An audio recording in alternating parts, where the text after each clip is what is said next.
নমস্কার, দুপুর 12টা খবর দিনভর নিয়ে খোলা আকাশের নিচ থেকে আগামী 1 ঘন্টা হবে বুলেটিন। আমি অতনু রয়েছি আপনার সঙ্গে। শহরের পার্কিং নিয়ে কথা হচ্ছে কদিন ধরে ভীষণভাবে, কারণ বেআইনি পার্কিং বরদাস্ত নয়, নবান্ন থেকে জানিয়ে দেওয়া হচ্ছে। তো পার্কিং বেআইনি হলে সমস্যা কি না, যে যার মতো টাকা তুলবে, সেই টাকা পুরসভার ঘরে যাবে না। খুব ভালো কথা। তাহলে কিভাবে টাকা ঘরে আসবে? না, পার্কিংয়ের জন্য লাইসেন্স প্রাপ্ত কিছু এজেন্সিকে রাখা হয়, যে লাইসেন্স প্রাপ্ত এজেন্সি তারাই পার্কিংয়ের যাবতীয় দায়িত্ব নেয়, টাকা তুলে পুরসভার ঘরে দিয়ে দেয়। কত টাকা উঠছে সেই সব কিছু হিসাব হয়ে যায়, তার কারণ তাদের কাছে বিল থাকে। তাদের একটা মেশিন দেওয়া হয়, সেই মেশিনের মাধ্যমে কত ঘন্টার জন্য পার্কিং এবং সেই পার্কিংয়ে কত টাকা নেওয়া হলো তা দিয়ে দেওয়া হয়। খুব ভালো কথা। তো শহরের প্রাণকেন্দ্র এসপ্ল্যানেড চত্বর, সেখানে ইস্ট সিধো কানহু ডহর স্ট্রিট, সেখানে সেই পার্কিংয়ের ছবিটা একবার দেখাই আপনাদের। দুটি লাইসেন্স প্রাপ্ত এজেন্সি তাদের বরাত পেয়েছে, তারা এখানে পার্কিং এর টাকা তোলে, কিন্তু অবৈধভাবে টাকা তোলা হচ্ছে অভিযোগ। তো এই অভিযোগ পেয়ে আমরা খোঁজ নিতে গেলাম। আমার সহকর্মী অমিত আমার সঙ্গে সরাসরি রয়েছে।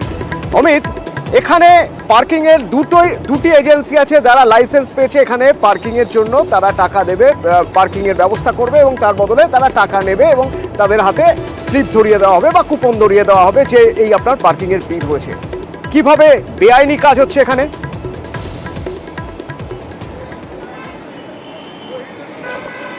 দেখো, ধর্মতলা কলকাতা শহরের প্রাণকেন্দ্র এবং ইস্ট স্প্ল্যানেড রোড, যেটা সেখানেই দুটো এজেন্সিকে বরাদ্দ দেওয়া হয়েছে কলকাতা পুরসভার তরফে। একটি এজেন্সি একদম নিয়ম মেনে মেশিন দিয়ে বিল দিচ্ছে, আর একটা এজেন্সি একে জেমস এজেন্সি, তার বিরুদ্ধে অভিযোগ উঠছে যে মেশিন ছাড়াই তার যে কর্মীকে এখানে বহাল রাখা হয়েছে কাজে, সে মেশিন ছাড়াই এখানে গাড়ি পার্কিং বাবদ টাকা তুলছে, কোনো রকম বিল দেওয়া হচ্ছে না এবং এমনকি কোনো প্রিন্ট আউট দেওয়া হচ্ছে না, কারণ তার কাছে মেশিন নেই। সেই ছবি কিন্তু আমাদের ক্যামেরাবন্দি হয়েছে। আমরা এখানে ছিলাম, এখানে থেকে আমরা অনেকক্ষণ অপেক্ষা করেছিলাম যে কিভাবে পার্কিংয়ে টাকা নেওয়া হচ্ছে, তাদের কাছে বিল দেওয়া হচ্ছে কিনা, যে মেশিন থেকে বিল দেওয়া হয় সে বিল দেওয়া হচ্ছে কিনা, সেই ছবি কিন্তু আমাদের ক্যামেরা ধরা পড়লো না। একে জেমস এজেন্সির তরফে যাকে বহাল রাখা হয়েছে এখানে কাজে, তিনি অবাধে টাকা তুলছেন, সেই টাকা তিনি ব্যাগে রাখছেন, কিন্তু মেশিন দিয়ে কোনো বিল দিচ্ছেন না। তার কাছে যখন আমরা গিয়েছিলাম, মানে কত টাকা তুলছেন সেই টাকার কোনো হিসেব দিতে তিনি কাউকে বাধ্য নন, তার কারণ কেউ তো হিসেব চাইতে পারবে না। হিসেবটা হবে কি করে? কত ঘন্টা কোন গাড়ি পার্কিং হচ্ছে, কটা গাড়ি পার্কিং হলো, সেই হিসেবটা হবে কি করে? তিনি মুখে যা বলবেন সেটাই হবে। আমরা দেখতে পাচ্ছি সেই ছবি, দেখাই আপনাদের। পার্কিং এর জন্য যে মেশিন ব্যবহার করা হয়, মেশিনের মাধ্যমে বিল দিতে হয়, সেই মেশিনেই সব রেকর্ড থেকে যায়। মেশিন নেই, টাকা নিচ্ছেন, ব্যাগে ঢোকাচ্ছেন। দেখুন,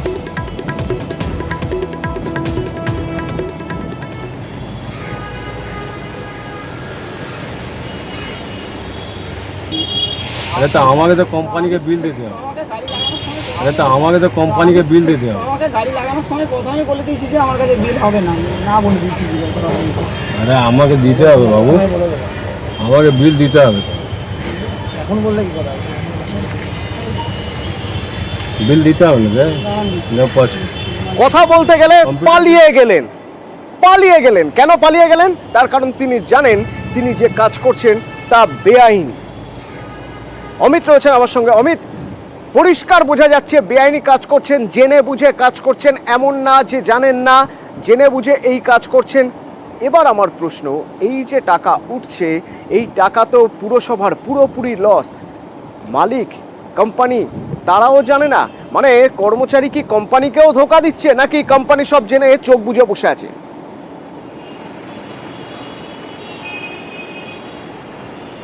দেখো, আমরা চেস করেছিলাম যে এইভাবেই টাকা নেওয়া হচ্ছে, মেশিন ছাড়া টাকা নেওয়া হচ্ছে। আমরা যখন চেস করি বা আমরা যখন যাই সরাসরি ক্যামেরা নিয়ে পৌঁছে গেছিলাম, একজন কর্মীকে আমরা দেখলাম পালিয়ে যেতে, সে আর ক্যামেরার সামনে এলেনই না। আরেকজন কর্মী যিনি ছিলেন তাকে যখন আমরা জিজ্ঞেস করছি আপনার লাইসেন্স আছে কিনা, আপনি যে কোম্পানিতে কাজ করছেন আর আই কার্ড রয়েছে কিনা, তিনি আমাদের কিছুই দেখাতে পারেননি। এমনকি তাকে যখন আমরা বলছি যে মেশিন ছাড়া কীভাবে আপনি টাকা তুলছেন, বলছে এইভাবে আমরা টাকা নিচ্ছি, কারণ আমাকে মেশিন দেওয়া হয়নি। তিনি স্পষ্ট করছেন যে তাকে মেশিন দেওয়া হয়নি, তিনি এইভাবেই টাকা তুলছেন এবং তিনি একটা এজেন্সির হয়ে কাজ করেন, একে জেমস এজেন্সি, যার বিরুদ্ধে অভিযোগ উঠছে। তুমি যার কথা বলছো অমিত, তার সঙ্গে তোমার যে কথোপকথন সেই অংশটা আমরা একবার দেখাই। তিনি বলছেন যে না, মেশিন তার কাছে নেই, মেশিন নেই, এবং তিনি ওই কোম্পানির বিল দেখাচ্ছেন একে জেমস। দেখুন দেখান কি কাগজ দেখাচ্ছেন? ওই ওই যে কাগজ দেখান, বার করুন, এইটাই মালিক আমার কাছে যে এইগুলো রাখছিল ওই যে এটা রাখুন এখানে কি কাগজ। এ দেখুন এই এই এই যে কাগজ এই এই কোম্পানি ওই যে কাগজ তাহলে পার্কিং করিয়ে কি দিচ্ছেন টাকা নিয়ে? এখন কিছু দেওয়া হয় না বাবু। কতদিন ধরে পার্কিং কাজ করেন? এখানে বেশি দিন হয়নি স্যার। পার্কিং এ কাজ করেন তো? আমি আগে অন্য জায়গায় কাজ করতাম, তারপরে সে জায়গায় ছুটি হয়ে তো আমি এই জায়গায় অল্প দিন এসেছি। কার্ড আছে পুরসভার আর parking এ? মালিককে বলেছি কিন্তু দিবে বলেছি। মালিকের নাম কি? ওই মনুবাবু মেশিন স্যার আগে যে কাজ করছিল ওকে যা কাজে মেশিন ওকে ফেরত দিয়ে যায়নি, আমি এই নতুন তো এখানে আসছি। নতুন? হ্যাঁ। ওই কি বিল দিচ্ছেন? না বিল বলতে বিল দেওয়া হয়নি, ওইটাই হচ্ছে নি মানে কিভাবে টাকা নেন? ক্যাশে টাকা নিচ্ছেন? হ্যাঁ ক্যাশে কত করে নিচ্ছেন? 10 টাকা। 10 টাকা? 10 টাকা? 10 টাকাই নিচ্ছি। 30 টাকা চাই। কাকে কেউ হয়তো ভালোবেসে গেল টিফিন, কেউ হয়তো গেল 10 টাকা 20 টাকা ধরিতে গেল। কি অদ্ভুত কথা ভাবুন, চাকরি করতেন খাতা লেখার, সেখান থেকে না হয় একটা পেন নিয়ে চলে গেলেন। মেশিন, অত দামি একটা মেশিন যেটা দিয়ে তিনি নাকি যে কোনো লোককে মানে বিল দেবেন, রসিদ দেবেন এবং ওই মেশিনে সব নথিবদ্ধ হয়ে থাকবে, যে রেকর্ড হয়ে থাকবে কোন গাড়ি কতক্ষণ দাঁড়িয়েছিল, কতক্ষণের জন্য টাকা তোলা হলো। সেই মেশিন নিয়ে কর্মচারী নাকি চলে গেছেন। দুরকম ভার্সন শোনা যাচ্ছে, তার মধ্যে এটা সবচেয়ে গুরুত্বপূর্ণ যে আগে যিনি ছিলেন তিনি নাকি মেশিন নিয়ে চলে গিয়েছেন। তো এই সব শোনার পর অমিত কথা বলল মালিকের সঙ্গে। এই যে লাইসেন্স প্রাপ্ত সংস্থা, এই সংস্থার মালিকের সঙ্গে ফোনে কথা হলো, শুনুন তিনি কি বলছেন। হ্যাঁ, এখানে কি আপনি বরাদ পেয়েছেন? আপনার কোম্পানি বরাদ পেয়েছে? আমি দেখি বলুন। কতদিন আগে পেয়েছেন আপনি এটা মেয়াদ? অক্টোবর মাসে 2023 অক্টোবরে, লাস্ট অক্টোবর। এখানে যে আপনার পার্কিং এ লোক রেখেছেন মাইতি বাবুকে, ওনার কাছে মেশিন নেই, ওনার কাছে কোনো বিল নেই। এখানে আমি একটা জিনিস আপনাকে বুঝিয়ে দিই। আমার ওইখানে একটা ছেলে সুমিত বলে কাজ করতো, তার কাছে মেশিন দেওয়া হয়েছে উইথ ফটো, আমার কাছে ডিটেলস আছে। ও এখন 15 দিন ধরে আসছে না। আমি ওকে বারবার বলছি মেশিনটা দিতে হবে, বলছে দাদা আমার পায়ে চোট লেগেছে, তার জন্য আমি আসতে পারছি না, আমার ফ্র্যাকচার হয়েছে, গ্রামে থাকি। লাস্ট আপনার কথা মতো লাস্ট 15 দিন ধরে এখানে মেশিন ছাড়াই টাকা তোলা হচ্ছে, তাহলে এই হিসেবটা, সমস্যাতে পড়ে গেছি। এই হিসেবটা তাহলে কি হবে পুরোটা? বিভিন্ন জনের কাছে তো বিভিন্ন টাকা নেওয়া হচ্ছে, কোনো গাড়িতে 30 টাকা নেওয়া হচ্ছে, কোনো গাড়িতে 50 টাকা নেওয়া হচ্ছে। না না, 10 টাকা থেকে বেশি নেওয়া তো অধিকার নেই। আমার নিজের গাড়ি পার্কিং করেছিলাম, আমার গাড়ি 30 টাকা চেয়েছে। কোনোদিন হতে পারে না তো ভাই, জানুন। আমার ড্রাইভারের সঙ্গে কথা বলুন, আমার ড্রাইভারের সঙ্গে কথা বলুন। সাবির দা কত টাকা চেয়েছে? 30 টাকা চেয়েছে। ও একটা এখনই আমি ছেড়ে দিচ্ছি ওকে। আধ ঘন্টার মধ্যে 30 টাকা হয়? মেশিন খুঁজতে গিয়ে মালিকের কাছে মেশিনের হদিস তো পেলামই না, বরং আর এক কথা শুনে এলাম। কি না, 10 টাকার বেশি পার্কিংয়ের জন্য নেওয়া যাবে না। অমিত, ওখানে তো শয়ে শয়ে গাড়ি পার্ক করা রয়েছে, রোজই থাকে, অফিস টাইমে অনেক বেশি থাকে, তো 10 টাকা করেই নেওয়া হয়তো সবার থেকে।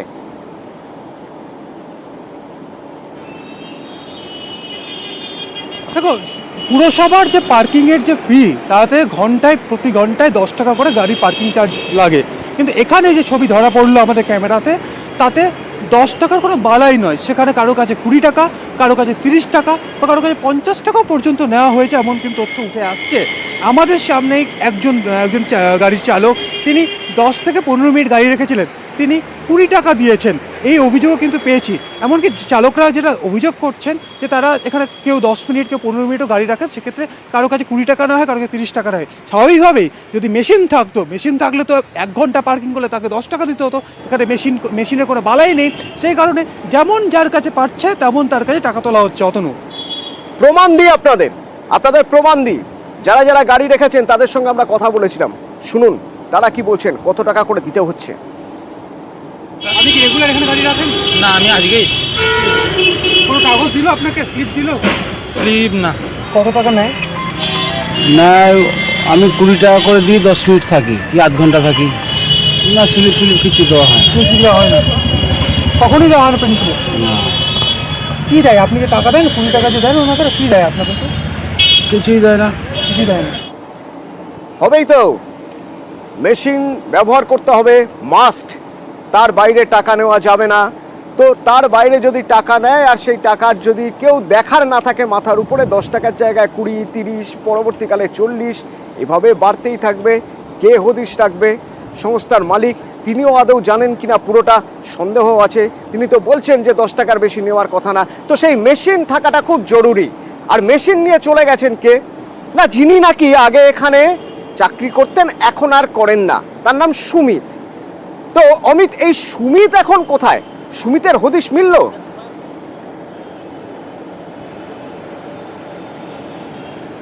একেবারে দেখো, সুমিতের হদিশ আমরা পেয়েছি। এই যে একে জেম সংস্থা যিনি মালিক, তাকে আমরা ফোনে ধরেছিলাম। তিনি বলছেন দিন 15 আগে নাকি সুমিত চাকরি ছেড়ে চলে গিয়েছেন।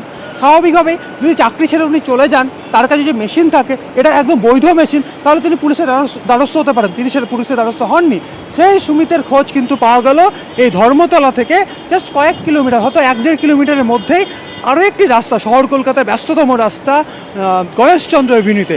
গণেশচন্দ্র এভিনিউতে দিব্যি সে অন্য একটি এজেন্সির হয়ে পার্কিংয়ে কাজ করছেন এবং সেখানে গিয়ে আমাদের ক্যামেরা বন্দি হলো সুমিত। এবং সুমিতকে যখন আমরা চেস করলাম, সুমিত বলছে যে সে নাকি মার্চ মাসে একে জেমস কোম্পানি ছেড়ে দিয়েছে। তাহলে মার্চ মাসে যে চাকরি ছেড়ে দেয়, এখন হচ্ছে এটা জুলাই মাস, মার্চ, এপ্রিল, মে, জুন, জুলাই, বা 5 মাস আগে সুমিত চাকরি ছেড়ে দিয়েছেন। আর অন্যদিকে একে জেমসের কোম্পানির মালিক বলছেন যে তিনি 15 দিন আগে ছেড়ে দিয়েছেন। কার কথা বিশ্বাস করবো? তাহলে যদি সুমিতের কথা যদি ধরে নেওয়া হয় মার্চ মাস ছেড়ে দিয়ে, তাহলে মার্চ মাস থেকে সুমিতের কাছে মেশিন পড়ে রইলো, এটা জুলাই মাস।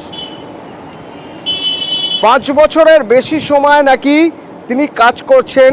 মাঝে মাসখানেক গিয়েছিলেন একে জেমস এজেন্সিতে, সেখানে চাকরি ছেড়েছেন মার্চ মাসে, এটা জুলাই মাস। সুমিত কি বলছেন শুনুন। একে জেমস বলে কোনো কোম্পানিতে কাজ করতেন? হ্যাঁ, কিছুদিন করেছিলাম। কতদিন? ওইখানে করেছিলাম 2-3 মাস। কোন সালে এটা? 2024 অক্টোবর। 2024 অক্টোবর এখন আসেনি? 2023 অক্টোবরে। 2023 অক্টোবর। হ্যাঁ, আর ছেড়েছি হলো মার্চে। মেশিন আমাকে রাখার দায়িত্ব ছিল, তো যখন আমি মেশিন জমা দিতে চেয়েছিলাম বলে এখন থাক, পরে নেব। মার্চে আপনি কাজ ছেড়ে দিলেন একে জেমসে, তারপরে সময়টা বসেছিলেন? হ্যাঁ। আর মার্চ থেকে মেশিনটা আপনার কাছে? হ্যাঁ। একে জেমসের আই কার্ড ছিল আপনার কাছে? একে জেমসে আই কার্ড ছিল না, আই কার্ড দেয়নি। মাসে কাজ ছেড়ে দিলেন, মেশিন আপনার কাছে রয়ে গেল। আপনার কখনো মেশিন চেয়েছিল? না। তাহলে ওখানে মেশিন ছাড়াই টাকা তোলা হচ্ছে। হ্যাঁ। বুঝুন এবার কি করে বুঝবেন কে সত্যি বলছেন, সুমিত নাকি একে জেমসের মালিক? আমরা শুধু এটুকু বুঝি, যা হচ্ছে তা বেআইনি, আর তা চোখের সামনে হচ্ছে, সবাইকে দেখানো, সবাই দেখতে পাচ্ছে। তাহলে পুরসভার টাকা মার যাচ্ছে।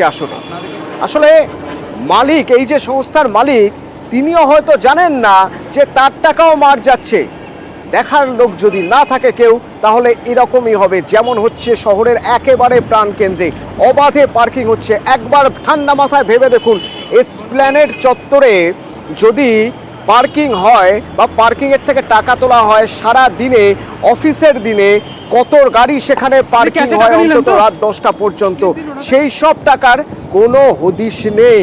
হদিশ থাকতো, পুরসভা ব্যবস্থা করেছিল, লাইসেন্স প্রাপ্ত পার্কিং সংস্থাকে বরাদ দেওয়া হয়েছিল, তাদের হাতে মেশিন ধরিয়ে দেওয়া হয়েছিল, সেই মেশিনে হিসেব করে বলা যেত কত টাকা উঠলো দিন পিছু, সেই হিসেব অনুযায়ী টাকা উঠতো পুরসভার ঘরে। এখন তো মেশিনই নেই, যথেচ্ছ টাকা উঠছে।